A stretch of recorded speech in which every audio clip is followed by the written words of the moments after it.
For all our differences, those born of diverse pasts and divergent futures, this commencement represents a moment of unparalleled unity for our class. On this day of incredible transition and emotion, I know our hearts and minds are in sync.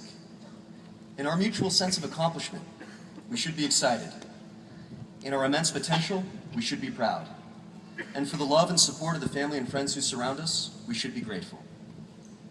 There can be no doubt that what we have accomplished, the maturation of student into physician, is worthy of the praise bestowed upon us.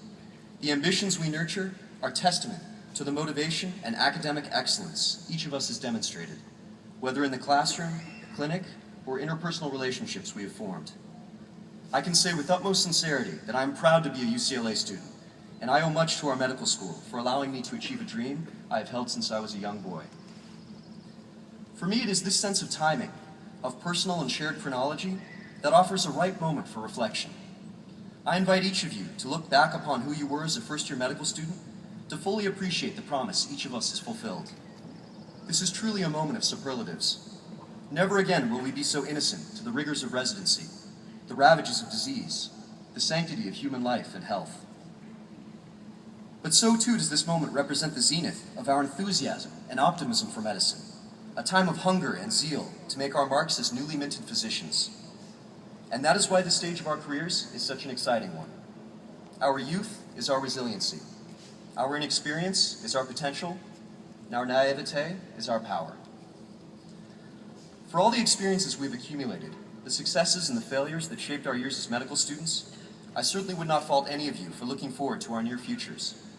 Each of us fully deserves to embrace our new status as physician, surgeon, and doctor. But I encourage you to keep a heady view of the past and to remember your roots. And in this regard, our family members may offer us the best insights into the qualities we possess that will make us the finest possible doctors.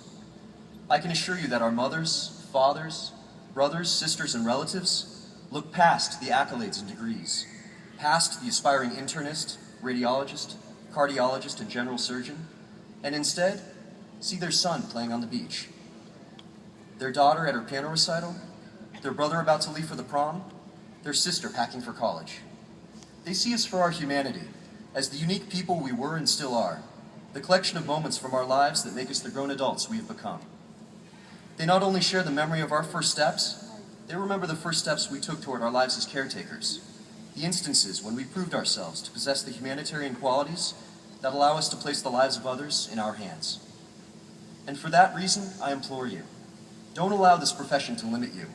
Don't limit your identity to the specialty you have chosen. Remember your roots, embrace the traits that make you the compassionate human beings you are, and carry those forward with you as you leave these grounds and embark on your careers. We are so much more than what our ID badges say, and I think it is paramount that we insist on shaping our chosen fields based on who we are, rather than the other way around. The benevolence we bring to our patients should be the true arbiter of our practice style, not any limitations or restrictions that arise from our specialties. The patients we have treated have the power to offer us important lessons on the ways in which medicine can both enhance and confine our identities. When I recently met a young cancer patient in clinic, a girl barely older than myself, it was impossible not to reflect on the manner in which her history, one that included a successful fight against childhood cancer, had imparted her with wisdom and experience I would never possess. Her own chronology, her personal timeline, had afforded her numerous opportunities to define herself as a survivor of a cruel fate, a fighter who now faced another battle with a new version of the disease. But she chose none of these identities. Instead, she was a wife, a young mother, a graduate student pursuing a second degree on top of the successful law career she had enjoyed. Her cancer was only relevant to her exact present, and she would not allow it to become a salient part of her identity. She demonstrated incredible resolve and maturity. She was determined to fight with every ounce of her strength, but not give her disease any more attention than she felt it deserved. She would beat her diagnosis and let cancer fade into her past as it had before. But so too was she kind to herself. She allowed herself to be emotional, to be vulnerable, to depend on her loved ones for their care and support.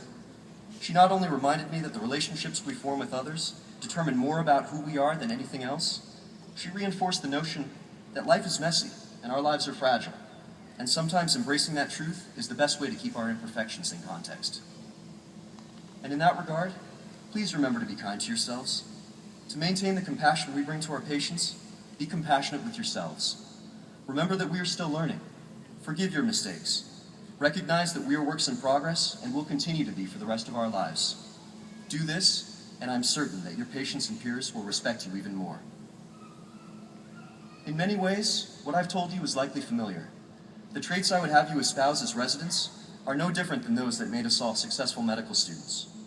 As our personal timelines continue to unfold, as you celebrate commencement with your families this evening, and even as you begin your first day of residency, take heed of all the influences that helped you become the fantastic people you are today.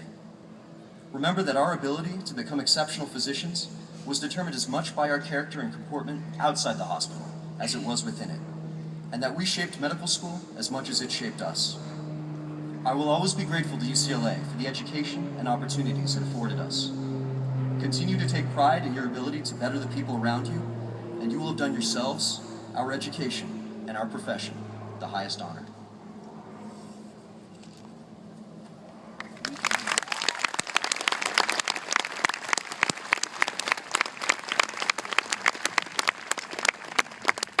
Thank you, Martin.